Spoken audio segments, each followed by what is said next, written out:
অনেকদিন পর আবার দুপুরে লাঞ্চ নিয়ে চলে এসেছি বন্ধুরা।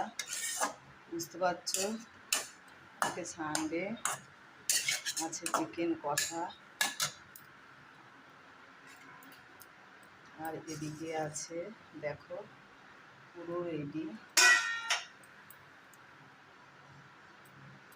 এটা কি তোমরা বুঝতে পারছো? নর্মাল চাল দিয়েই করেছি।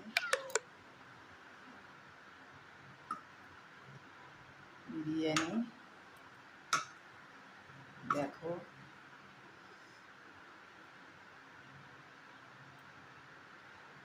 ধাপসা ধাপসা আলু দিয়ে চিকেন বিরিয়ানি, আর এই আছে সাথে স্যালাড। এই হচ্ছে আজকের মেনু। তো টাটা, সবাই ভালো থেকো।